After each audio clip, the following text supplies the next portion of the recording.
Halo, Assalamualaikum. Selamat datang di puasa hari ke-22. Ini sekitar jam 1 pagi. Aku mau buat bumbu putih yang biasa aku pakai karena aku males potong-potong. Ini aku siapin kemiri yang udah aku sangrai. Aku geprek terus aku sangrai. Ini ada bawang merah dan bawang putih yang udah dikupas dan dicuci bersih. Ini ada jahe. Jahenya kira-kira segini. Nih, ini ada lengkuas. Sebenarnya kalau untuk takaran pastinya itu terserah lidah masing-masing ya. Tapi biasanya umumnya aku selalu pakai yang bumbu lengkap kayak ini. Jadi ada kemiri yang disangrai, ada bawang merah, bawang putih, jahe dan lengkuas. Ini nanti semua bahan ini akan di blender jadi satu, lalu ditumis sampai kadar airnya berkurang. Karena waktu blender aku biasanya pakai air ya biar lebih mudah.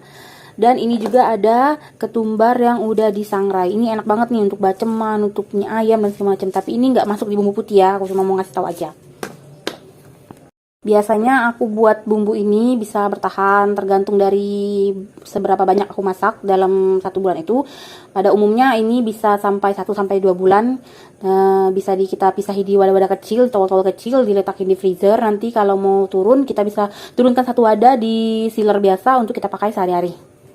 Dari bumbu putih ini kita bisa mengolah dari berbagai jenis masakan, tinggal kita tambah-tambahin aja bumbu pelengkap. Misalkan mau masak kuning, kita tinggal tambah kunyit, atau mau buat baceman tinggal tambah ketumbar, mau buat opor ini udah ready ya, tinggal tambah santan.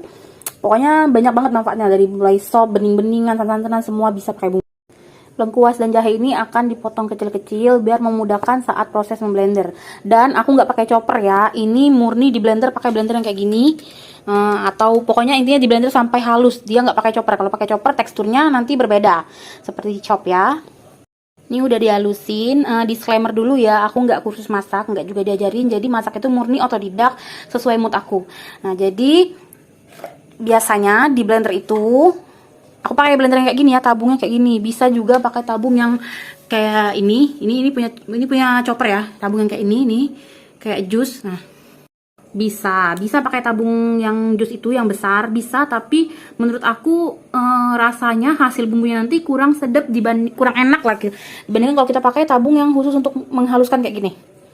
Ini tutupnya ada di bawah, tapi aku males pakai tutup, jadi aku pakai tangan. Begitu orang males. Untuk mesinnya aku pakai Miyako, maaf ya kotor banget. Kalian bisa pakai mesin blender apa aja, dari Philips juga bisa. Untuk takaran bumbunya bisa kayak blender bumbu kemiri, lengkuas dan jahe ini dulu, atau bisa kalian mix. Kalau aku sih tergantung mood aku pada hari itu.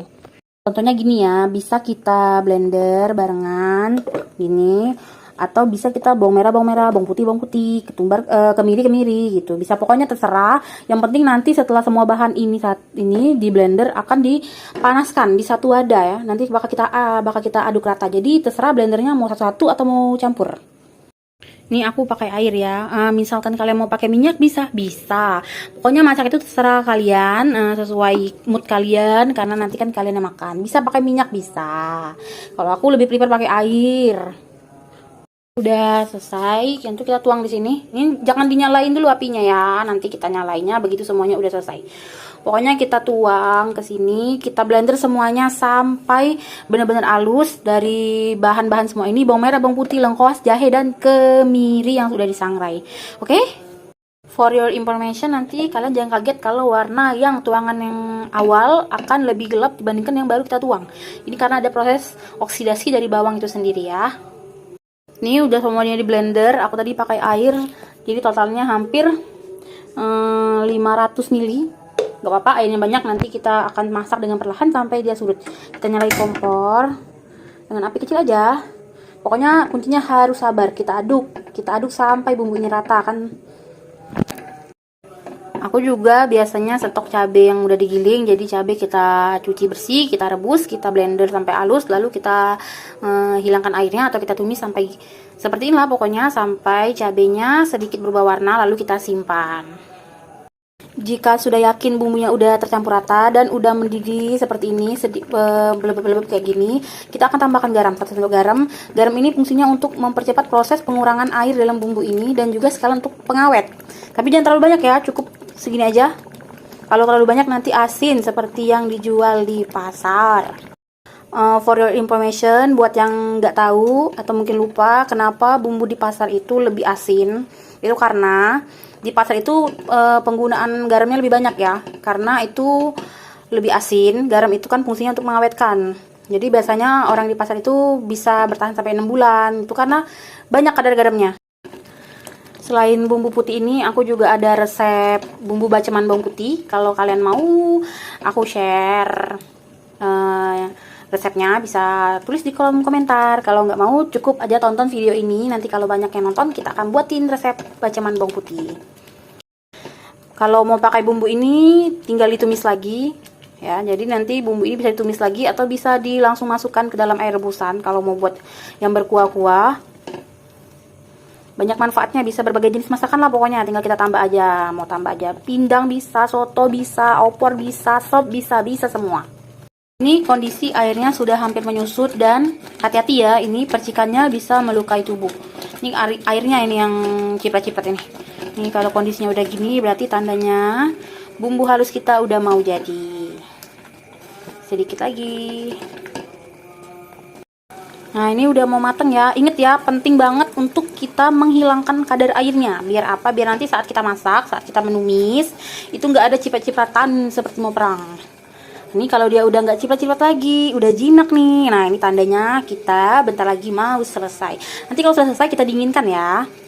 Kalau udah selesai kita dinginkan, lalu setelah kita dinginkan, kemudian kita simpan di tempat-tempat seperti ini. Ini tempatnya kecil-kecil ya, karena tempat yang besar udah pada kepake semua.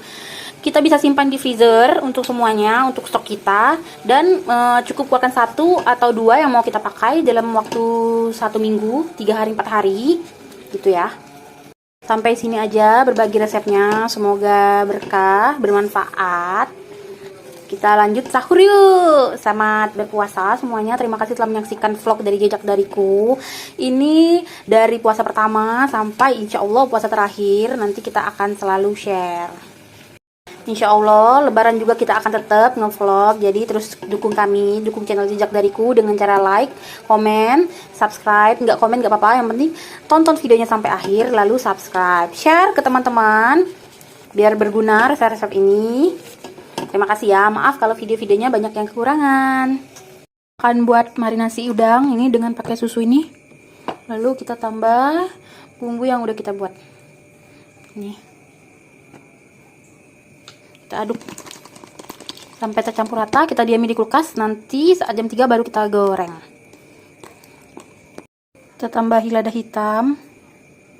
Kita aduk. Tambahin kecap asin dikit aja.